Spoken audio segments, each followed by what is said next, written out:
ഓരോ ഇന്ത്യക്കാരനും അഭിമാനം കൊണ്ട് ആവേശഭരിതരാവേണ്ട ഒരു വാർത്ത. കാരണം ഹോർമുസ് അടച്ചിരിക്കുകയാണ്. ഒന്നെങ്കിൽ ഇറാൻ വെടിവെക്കും, അല്ലെങ്കിൽ അമേരിക്ക വെടിവെക്കും. കപ്പലുകളൊന്നും പോരുന്നില്ല. പക്ഷേ ഇന്ത്യയുടെ ഒരു കപ്പൽ MT സർവശക്തി 46,313 മെട്രിക് ടൺ LPGയുമായിട്ട് ഹോർമുസ് കടന്ന് വിശാഖപട്ടണത്തേക്ക് പോന്നു. അതായത് നമ്മൾ ഓർക്കേണ്ട ഒരു കാര്യമുണ്ട്. ഏപ്രിൽ 15-ാം തീയതി, കഴിഞ്ഞ മാസം 15-ാം തീയതി, ഇനി ഒരു കപ്പലും ഇറാൻ വിടത്തില്ല, ഞങ്ങളും വിടത്തില്ല, ഒറ്റ കപ്പലും പോകണ്ടെന്ന് അമേരിക്കൻ തീരുമാനിച്ച് ഹോർമുസ് കടലിനും വട്ടം നിൽക്കുകയാണ് അമേരിക്കൻ നേവി, US നേവി. അപ്പോൾ ചൈനയുടെ ഒരു കപ്പൽ വന്നു. ചൈനയുടെ കപ്പലിൻ്റെ പേര് റിസ്റ്റോറി എന്നാണ്. ഈ കപ്പൽ വന്നപ്പോൾ ഇവിടെ സഖാക്കളൊക്കെ പറഞ്ഞു, അമേരിക്ക ഇപ്പോൾ ഓരറിയും ചൈനയുടെ കപ്പൽ വരുന്നുണ്ട്, അതിലെങ്ങാനും തൊട്ടാൽ കളി മാറുമെന്നൊക്കെ പറഞ്ഞ് സോഷ്യൽ മീഡിയയിൽ അന്തം കമ്മികൾ തള്ളി മറിക്കുകയായിരുന്നു. അങ്ങനെ ഈ റിസ്റ്റാറി എന്ന് പറയുന്ന ചൈനീസ് കപ്പൽ അമേരിക്കൻ നാവിക സേന നിൽക്കുന്ന ഭാഗത്തേക്ക് വന്നു. ഇവർ വാൺ ചെയ്തു, കടന്നു പോകാൻ പറ്റില്ല എന്ന് പറഞ്ഞു. അപ്പോൾ ഇവിടെയൊക്കെ പ്രതീക്ഷിച്ചത്, പോടാ പുല്ലേ അമേരിക്കയെ, ട്രംപ് രാജിവെക്കണം എന്നൊക്കെ പറഞ്ഞ് ചൈനീസ് കപ്പലുകൾ അങ്ങനെ ചങ്കം വിരിച്ച് അമേരിക്കയുടെ അടുത്തോട്ട് ചെന്ന് കയറി കൊടുക്കുമെന്ന് കരുതിയത്. ഒന്നും സംഭവിച്ചില്ല. ചൈന U-ടേൺ അടിച്ച് തിരിച്ചുപോയി. അതായത് ഏപ്രിൽ 15-ന് ചൈനയുടെ കപ്പൽ അമേരിക്കയുടെ മുന്നറിയിപ്പ് കണക്കിലെടുത്ത് തിരിച്ചുപോയി. തിരിച്ചു പോയെടുത്താണ് നമ്മുടെ കപ്പൽ ഹോർമുസ് കടന്ന് ഇറാൻ്റെ വെടിയേക്കാതെ, അമേരിക്ക തടയാതെ, ചുവപ്പ് പരവതാനി വിരിച്ചതുപോലെ ഇന്ത്യയിലേക്ക് വരുന്നത്. മെയ് 13-ന് വിശാഖപട്ടണത്തെത്തും. ലാസ്റ്റ് വന്ന കപ്പലിൻ്റെ പേര് ദേശ് ഗരിമ എന്ന് പറയുന്ന കപ്പലാണ് അവസാനം വന്നത്. അതിനുശേഷമാണ് ചില വെടിവെപ്പൊക്കെ ഉണ്ടായത്.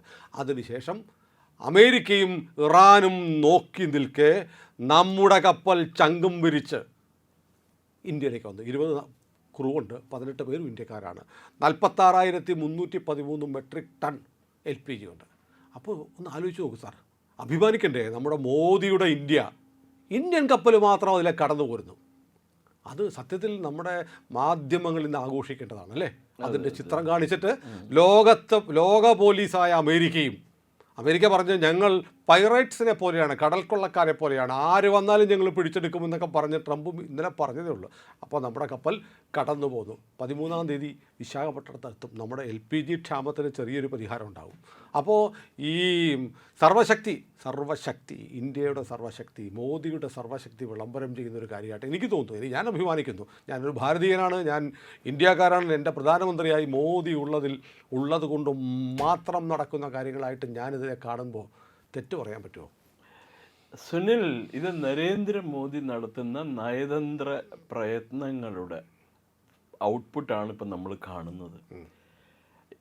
സുനിൽ തന്നെ അറിയാലോ, കഴിഞ്ഞ ഏതാനും ദിവസങ്ങളായിട്ട്, ആഴ്ചകളായിട്ട് വിദേശകാര്യമന്ത്രി ജയശങ്കർ പശ്ചിമേഷ്യയിലും യൂറോപ്പിലെ രാജ്യങ്ങളിലും എല്ലായിടത്തും പോയി സന്ദർശനം നടത്തി അവരുടെ രാഷ്ട്രത്തലവന്മാരായിട്ടും വിദേശകാര്യമന്ത്രിമാരുമായിട്ടും എല്ലാം സംസാരിക്കുന്നുണ്ട്. ഇതിനിടയ്ക്ക് ഒരു ഇന്ത്യൻ കപ്പലിന് നേരെ ഏതോ ഒരു ആക്രമണം നടന്നു എന്ന് പറഞ്ഞപ്പോൾ വിദേശകാര്യ സെക്രട്ടറി ഇറാൻ്റെ നയതന്ത്ര പ്രതിനിധിയെ, എനിക്ക് തോന്നുന്നു ഇന്ത്യയിലെ ഇറാനി അംബാസഡറെ വിളിച്ചു വരുത്തി അവരോട് നമ്മുടെ ആശങ്ക അറിയിച്ചു എന്ന് പറഞ്ഞാൽ അവരെ ശരിക്കും പറയുകയാണെങ്കിൽ എന്താ പറയണ, അവരെ ലിറ്ററലി അവരെ ഫയർ ചെയ്തിട്ടുണ്ടെന്നാണ് ചില കോറിഡോഴ്സ് പവറിൽ. ലെവൻ്റെ സാധനം ലെവൻ എന്ന് പറഞ്ഞ കപ്പൽ ഇവിടെ കിടപ്പുണ്ട് കൊച്ചിയിൽ. അപ്പോൾ പുറത്തോട്ട് ഇന്ത്യ അതിർത്തി വിട്ടുപോയാൽ അമേരിക്ക മുക്കും. അവർ ഇവിടുന്ന് ചെറുത്താനും കടലിനും നടുവിൽ പെട്ട പോലെയാണ് അവർക്ക്. 50 നാവികരുണ്ട്, ബാക്കി 183 പേരായിരുന്നു കൊണ്ടുപോയി, അവരെ തിരിച്ചു കൊണ്ടുപോയി. അപ്പം ഇത് ഈ എല്ലാ രാജ്യങ്ങളുമായിട്ട്, ഒരു ഗൾഫ് രാജ്യങ്ങളോ പശ്ചിമേഷ്യൻ രാജ്യങ്ങളോ യൂറോപ്യൻ രാജ്യങ്ങളോ ഒന്നും ഇന്ത്യക്കെതിരെ ഇന്നവരെ ഒരു കാര്യവും സംസാരിച്ചിട്ടില്ല. അതുമാത്രമല്ല, ഉക്രൈനിയൻ പ്രസിഡന്റ് പറഞ്ഞിരിക്കുന്നത് എന്താണെന്ന് വെച്ചാൽ ഈ പ്രശ്നം പരിഹരിക്കാൻ ഒരേ ഒരാളെ പറ്റുള്ളൂ, നരേന്ദ്രമോദി. UAE അംബാസഡർ പറഞ്ഞില്ലേ, ഫോൺ എടുത്ത് വിളിച്ചാൽ അപ്പോൾ യുദ്ധം തീരുന്നു. UAE അംബാസിഡർ പറഞ്ഞു. അതുപോലെ തന്നെ ഉക്രൈനിയൻ്റെ സെലൻസ്കി പറഞ്ഞിരിക്കുന്നു. ഇപ്പോൾ അത് മാത്രമല്ല, ആഴ്ചതോറും ഇവർ നോട്ട്സ് എക്സ്ചേഞ്ച് ചെയ്യുന്നുണ്ട്, അമേരിക്കൻ പ്രസിഡന്റും ഇന്ത്യൻ പ്രധാനമന്ത്രിയും. ഇടയ്ക്ക് ട്രംപ് വിളിക്കുന്നുണ്ട്. അതെ, അവർ അത്ര അത്യാവശ്യം ഉണ്ടെങ്കിൽ മാത്രമേ അവർ പറയുന്നുള്ളൂ. പിന്നെ അതിനിടയ്ക്ക് വേറൊരു കാര്യമുണ്ട്. സോഷ്യൽ മീഡിയയിൽ ആ മൈക്കൽ സാവേജ് എന്ന് പറഞ്ഞ ഒരാൾ ഇന്ത്യക്കെതിരായിട്ട് ഇന്ത്യക്കും ചൈനയ്ക്കും എതിരായിട്ട് ഒരു പോസ്റ്റ് ഇട്ട് കഴിഞ്ഞപ്പോൾ പ്രസിഡന്റ് ട്രംപ് അത് എൽ ഹോൾ എന്ന് പറഞ്ഞു റീട്വീറ്റ് ചെയ്തു. പക്ഷെ അത് എന്താണെന്നറിയില്ല. അദ്ദേഹം ഇന്ത്യനെ അതിൻ്റെ പോസ്റ്റ് സ്ക്രിപ്റ്റിൽ ട്രംപ് ഇന്ത്യനെ വാനോളം പുകഴ്ത്തിയാണ് എഴുതിയിരിക്കുന്നത്. പക്ഷെ ഇവിടെ എല്ലാവരും പറയണം ട്രംപ് എന്താ ഇന്ത്യനെ ചീത്ത പറഞ്ഞിട്ട് എഴുതിയെന്നാണ് പറയണം. ഇതിൻ്റെ ഒരു കൂട്ടി വായിക്കേണ്ട ഒരു കാര്യമുണ്ട്. ഇന്നലെ എറണാകുളത്ത് നമ്മുടെ ആഗോള മാർക്സിസ്റ്റ് ബുദ്ധിജീവിയും പിന്നെ ഭാവി പ്രധാനമന്ത്രിയുമായ എം.എ. ബേബി, ഭാവി പ്രധാനമന്ത്രി, CPM ജയിച്ചു കഴിഞ്ഞാൽ ഭാവി അദ്ദേഹം അല്ലേ പ്രധാനമന്ത്രി, ജനറൽ സെക്രട്ടറിമാരാണല്ലോ. അതെ. അപ്പോൾ അദ്ദേഹം ഇന്നലെ നരേന്ദ്രമോദിയെ നിശിതമായിട്ട് വിമർശിച്ചിട്ടുണ്ട്. ട്രംപിനെ കുറേ ചീത്ത പറഞ്ഞു, ബെഞ്ചമിൻ നെതന്യാഹുവിന് ചീത്ത പറഞ്ഞു. ബെഞ്ചമിൻ നെതന്യാഹുവിനും പിന്നെ ട്രംപിനും കൊടി പിടിച്ചു കൊടുക്കുന്നത് നരേന്ദ്രമോദിയാണ്, ഇതെല്ലാം മാറ്റണം അതാണെന്നൊക്കെ പറഞ്ഞ് ഞങ്ങളൊക്കെ വാർത്ത കണ്ട് പേടിച്ചിരിക്കുകയായിരുന്നു. അദ്ദേഹം വളരെ രോഷാകുലനായിട്ടാണ് സംസാരിച്ചത്. മിക്കവാറും ട്രംപ് രാജിവെക്കണമെന്ന് ആവശ്യപ്പെട്ട് തേഞ്ഞിപ്പാലം പോസ്റ്റ് ഓഫീസിലേക്ക് ജാഥ നടത്താൻ സാധ്യതയുണ്ട്. അവിടെ പോയ ഇതിനു മുമ്പ് ഒരു കമ്പി അടിച്ചിരുന്നല്ലോ. അങ്ങനെയാണല്ലോ ആദ്യത്തെ മറ്റേ വെടിവയ്പ് വെടി നിർത്തിയത് അങ്ങനെയാണല്ലോ. അപ്പൊ അത് ഈ മര്യാദയ്ക്ക് പറഞ്ഞോളാം, യുദ്ധം നിർത്തൂ ട്രംപേ എന്നാണ് മുദ്രാവാക്യം. ഇല്ലെങ്കിൽ ആരാണ് ബേബി എന്ന് പറയുന്നത്? ക്യൂബയ്ക്ക് എതിരെ ഉപരോധം പ്രഖ്യാപിച്ചു. ക്യൂബൻ പ്രസിഡന്റ് നിലവിളി കേട്ടില്ലായിരുന്നോ? അമേരിക്ക ഞങ്ങളെ ഇപ്പൊ ശരിയാക്കും, സൈനിക ആക്രമണം ഇപ്പൊ നടത്തുന്നു പറഞ്ഞ് ഇന്നൊരു സ്റ്റേറ്റ്മെന്റ് ക്യൂബൻ പ്രസിഡന്റ് വന്നിട്ടുണ്ട്. അപ്പൊ ബേബി അതിന് പകരം ഇന്നിപ്പോ ഇവിടുന്ന് വിളിച്ച് പറയും. കാരണം AKG സെന്ററിൽ നിന്നൊരു മിസൈൽ വിടുമായിരിക്കും അമേരിക്ക നേരെ. എന്ത് മിസൈലാണ്? പേപ്പർ മിസൈലാണോ അതോ യഥാർത്ഥ മിസൈലാണോ എന്ന് നമുക്ക് അറിയില്ല.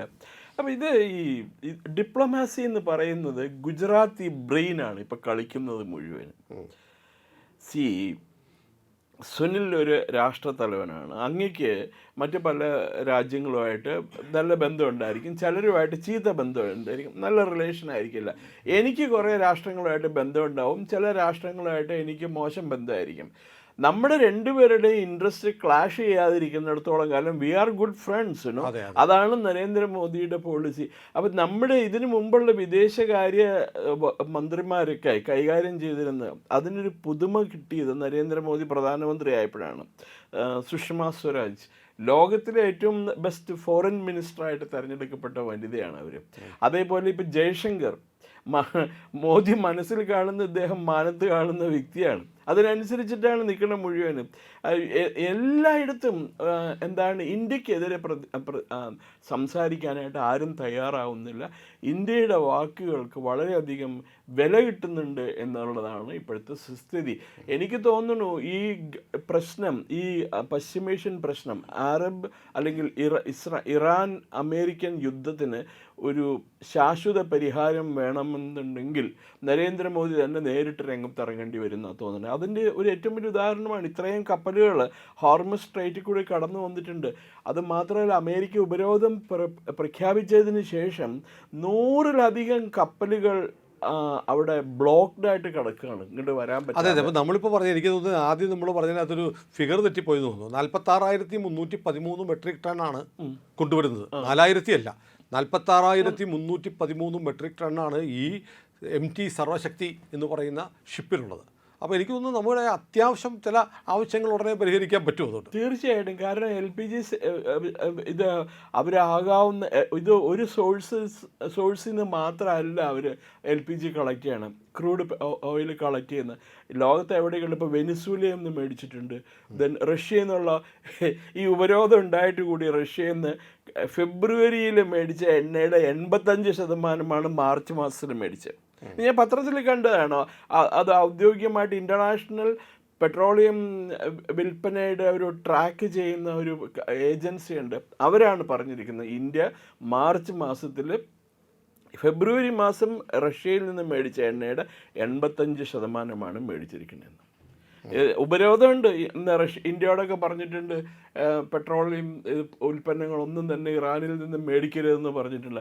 അത് നിലനിൽക്കുമ്പോഴാണ് ഇത്രയും പെട്രോളിയം മേടിച്ചിരിക്കുന്നത്. ട്രംപിനെ നോക്കി എത്രയോ കാലമായി വാങ്ങിച്ചുകൊണ്ടിരിക്കുന്നത്. അതെ, ഒരു ഓവർനൈറ്റ് കൊണ്ട് നിർത്താവുന്ന കാര്യമല്ല. It's A long time agreement, ദീർഘകാല അഗ്രിമെൻ്റ് ആണ് ഇന്ത്യയും റഷ്യയായിട്ടുള്ളത്.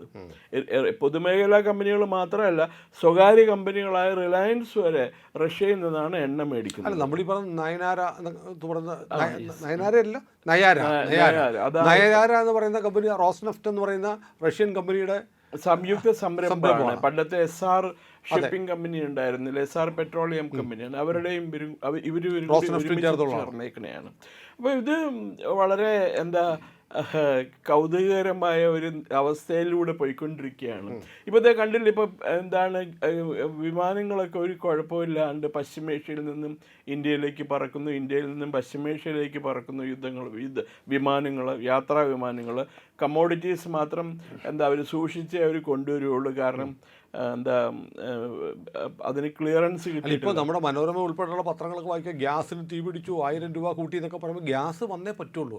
റഷ്യയിൽ നിന്ന് വരുന്ന പോലില്ല ഗ്യാസ്. LPG വന്നാലേ നമുക്ക് എടുക്കാൻ പറ്റുള്ളൂ. വരുന്നതിന് തടസ്സമുണ്ട്. ആ തടസ്സം ഇപ്പോൾ മറികടന്നിരിക്കുന്നു. അപ്പോൾ അത് വലിയ വാർത്തയാവുന്നതാണ്. കാരണം ഈ അമേരിക്കയുടെ ഉപരോധത്തിന് ശേഷം, ഹോർമുസിലെ ഉപരോധത്തിന് ശേഷം ആദ്യത്തെ ഇന്ത്യൻ കപ്പൽ 46,313 മെട്രിക് ടൺ LPG ആയിട്ട് വരുന്നു എന്ന് പറഞ്ഞാൽ അത് വലിയ ശുഭകരമായ വാർത്തയാണ്.